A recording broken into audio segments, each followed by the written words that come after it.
안녕하십니까, 박정호입니다. 네, 이번 방송은 LX 인터내셔널에 대해서 이야기해 보도록 하겠습니다. 영상 하단에 좋아요 한 번씩 눌러주시고 이야기 시작해 보도록 하겠습니다. 네, LX 인터내셔널 코스피 200에 속한 종목들 가운데서 가장 큰 하락률을 보여줬습니다. 오늘 급락을 했다라고 표현을 해볼 수가 있겠고, 또 마이너스 15%가 넘죠.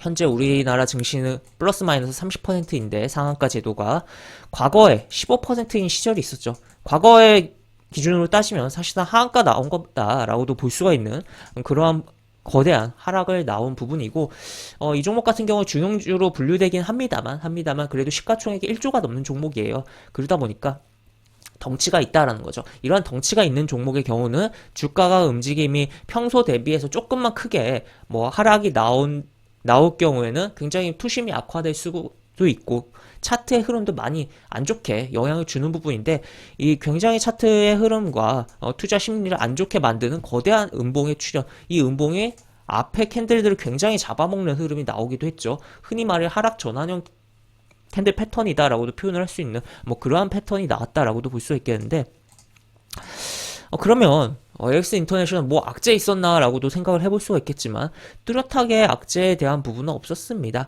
해당 종목에 대한 뭐 뚜렷한 악재에 대한 부분은 없었고, 오히려 굳이 따지자면 글로벌 경기에 인플레이션에 대한 수혜에 대한 뭐 기대감을 갖고 주가가 오르긴 했었으나, 또 이제는 또 글로벌 경기 위축에 대한 걱정이 발생한 부분이라든지 뭐 여러 가지 생각을 해볼 수가 있겠지만, 하여튼 그러한 부분으로서 이 하락을 다 설명하기에는 무리가 있다라고 볼 수 있겠고, 오늘도 이제 긍정적인 또 기사도 이런 식으로 나왔었는데 어쨌든 안 좋게 급락을 했다라고 보실 수가 있겠습니다. LX 인터내셔널 같은 경우는 LG 상사였고, 이제 LG 그룹에서 계열 분리를 하면서 LX 그룹이 탄생하면서 빠져나온 주요 계열사 중 하나이다라는 것도 체크를 해볼 수가 있겠고 한데, 이 상사예요. 그렇기 때문에 돈 되는 일은 어떻게 보면 다 하는 뭐 그러한 기업이다라고도 볼 수가 있겠고, 여러 가지 이런 에너지 값에 대한 부분으로서 에너지 값이 뭐 영향으로서 그동안 많이 움직였기 때문에 그에 대한 뭐 기대감 갖고 영업이익도 뭐 잘 나오는 것에 따라서 주가가 움직였다라고도 볼 수 있겠고, 계속적으로 좋은 긍정적인 이야기들도 나오고 리포트도 나오던 상황이었습니다. 그러나 오늘 급락을 했는데, 어떻게 보면 어제 뭐 이러한 긍정적인 리포트가 하락에 당긴 거 아니냐, 하락에 방아쇠를 당긴 거 아니냐라고도 생각을 해볼 수 있겠고, 왜 긍정적인 리포트가 하락의 방아쇠를 당겼냐라고 표현을 해나 거냐면, 주가가 기대감 갖고 많이 올라오고 차익 실현 효과가 점점점 생기고 있는데, 좋은 이야기가 나오면 이때 매수세가 들어오는 것을 바탕으로 해서 떠넘기고 매도를 할 수가 있다라는 것입니다. 기존 보유자들 입장에서는. 그렇다면 매도하기가 상대적으로 수월할 수가 있는 거죠. 그렇기 때문에 그러한 부분도 작용한 거 아니냐라고도 볼 수 있겠고, 어쨌든 결과적으로는 수급적인 영향이 굉장히 크게 작용을 한, 정말 수급적으로 영향으로 대량 매도가 쏟아지면서 주가가 망가졌다라고 보시면 되겠습니다. 여기 보시면 일단 연기금은 뭐 꾸준하게 매수를 해주고, 최근에 연기금이 시장을 좀 방어를 해주는 역할을 하고 있죠. 사모펀드가 매도를 10만 주 정도 한 부분이 있고, 순매매 기준으로 외국인도 이렇게, 사모펀드 같은 경우는 뭐 펀드 청산을 한 걸 수도 있어요. 청산하면서 차익 실현을 한 걸 수도 있고, 외국인 같은 경우는 꾸준하게 매수를 했는데 충분하게 수익 나니까 던져버린 거다라고도 볼 수 있겠죠. 그리고 이 덩치가 좀 있는 종목들, 특히 외국인 기관이 관리하는 종목들에 있어서는 꾸준히 잘 오르다가 한번 때리고서 계속적으로 밀어버리는 그런 현상들이 많이 나오는데, 그러한 현상이 좀 한 개의 캔들로서 좀 많이 나왔다라고 오늘 표현을 해볼 수가 있는 게 LX 인터내셔널이다라고도 보실 수가 있겠습니다. 정말 이제 양봉으로 계속 잘 오르다가 빵 때리면서 그냥 흐름이 나왔고, 오늘 뭐 공매도에 대한 부분도 볼까요? 공매도에 대한 부분도 보면은 오늘 공매도 자체는 그렇게 많지는 않았네요. 정말 순수하게 던진 물량이 많았던 것 같습니다. 그래도 기존에 올라갈 때도 꾸준하게 공매도 비중이 잡히고 있었던 상황이다라는 것도 체크를 해볼 수 있겠고, 5만원 다가오니까 5만원 가겠지 하면서 달라붙는 매수세에 대한 그런 부분을 바탕으로 오히려 던져버리면서 수익을 실현했다라고 표현을 해볼 수 있겠죠. 그래서 어쨌든 어제 정말 긍정적인 리포트가 나왔는데 이렇게 허망하게 급락을 해보니까 당황하시는 분들 굉장히 많으실 것 같은데, 이 리포트에 대한 부분을 볼 때 이 부분에 대해서 조금 뭐 TV라면 TV라고 할 수 있는 부분도 조금 이야기를 해보면서 LX 인터내셔널에 대한 부분을 좀 마무리를 해볼까 합니다. 이 LX 인터내셔널의 경우는 어제 이제 NH투자증권에서 리포트가 나왔어요. 그래서 목표가를 상향을 했습니다.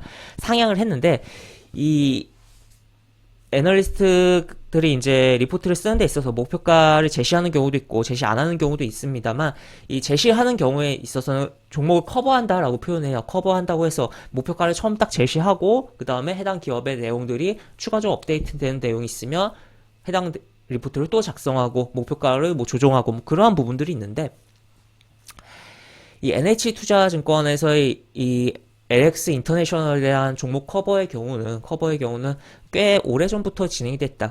그리고 또 올해의 경우는 어제 새로 리포트가 나온 게 아닙니다. 물론 어제 목표가 상향의 리포트는 어제 새로 나온 거긴 하지만 이 종목에 있어서는 올해만 세 번째 나온 거예요. 세 번째. 그러니까 계속적으로 상향을 한 거죠, 목표가를. 이 목표가를 계속적으로 상향하는 끝에는 결국에는 여기 가지 않고 주가가 빠지는 현상이 분명 나온다라는 거고, 그러한 현상이 현재 나와 있는 상황이다라는 거죠.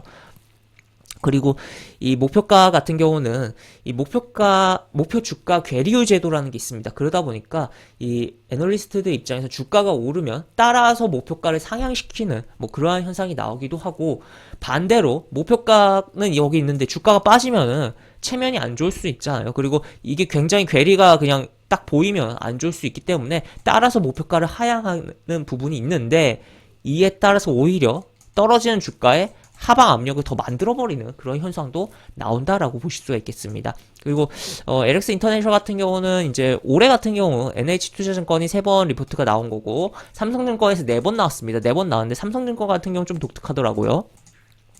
이 구간에서 이 7월의 구간에서 이 7월 5일날 목표가를 한번 하향을 시켰습니다. 마지막에 나왔던 리포트였던 것 같기도 한데, 목표가를 한번 하향을 시키고 그 다음에 주가가 좀 더 빠지고 쫙 올라가 버리는 뭐 그러한, 그러니까 주가가 빠지니까 목표가를 하향한 거죠. 뭐 그러한 부분이 목표 주가 괴리율 제도에 어떻게 보면 이제 좀 터무니없이 이제 목표가를 하지 말라는 것에 대한 그런 제도이긴 한데, 이러한 부분이 조금 안 좋은 부분도 좀 작용하고 있는 부분도 분명히 있다라는 것도 체크를 해볼 수가 있겠고, 하여튼 여러 기업 그 증권사들이 붙어서 올해 뭐 리포트들을 많이 낸 종목이긴 한데, 어쨌든 기대감을 갖고 이 3분기 실적 특히 기대감을 갖고 결국 이제 확인이 될 텐데, 그러한 기대감을 갖고 달려온 주가인데 그 부분이 이제는 차익 실현으로 나오면서 기대감이 끝난 거 아니냐라고 해석을 해볼 수가 있는 뭐 그런 상황이다라고 보시면 되겠습니다. 그리고 이 주봉으로 봐도 오늘이 주가 끝난 날이잖아요. 금요일이기 때문에. 근데 거래량이 크게 발생하고 이렇게 거의 캔들 2개를 덮어버리는 듯한, 뭐 완벽하게 덮진 않았습니다만 이러한 캔들이 나왔다는 점에서 상당히 좋진 못하다. 여기서도 이제 거대한 좀 주봉상 음봉 나오고 계속 빠졌죠. 그렇기 때문에 이 종목에 있어서는 당분간 쳐다보지 않는 게, 이 음봉을 어떻게 해결하는지, 뭐 이 음봉 위로 확실하게 올라오고 5만원 위로 올라서는지, 아니면 확실하게 더 확 빠져서 뭐 아니면 심지어 이 7월 저점까지 깬 다음에 잡아주는 흐름이 나오던지, 뭐 어쨌든 양쪽 방향으로 뭔가 확실한 흐름이 나온 이후에 보는 게 나은 상황이다라고 볼 수 있겠고, 앞으로 이제 외국인들이 쭉 샀는데 오늘만 해도 27만 주 넘게 그냥 던져버렸죠. 충분히 지속적인 매도가 연출될 가능성도, 그리고 사모펀드 쪽에서도 그런 흐름이 나올 가능성 우리가 열어두고, 현재 뭐 하락이 15% 나왔으니까 반등 많이 나오겠지라는 관점보다는 하방에 대해서 압력을 생각하면서 바라보면 좋겠다라고 정리를 해볼 수가 있겠습니다. 네, 이렇게 볼 수가 있겠고, 영상 하단에 보시면 설명과 댓글 부분에 동일한 링크가 들어갑니다. 이 링크 타고 들어오시면 제가 운영하는 무료 카톡방으로 입장을 할 수가 있고, 입장하시면 여러가지 장중 시황 관련 코멘트, 속보 관련된 부분, 여러가지 부분들 올려드린 부분 있으니까 이 부분 참고해보시면 주식하시는데 많은 도움이 되지 않을까 싶습니다. 이상 박종호였습니다. 네, 감사합니다.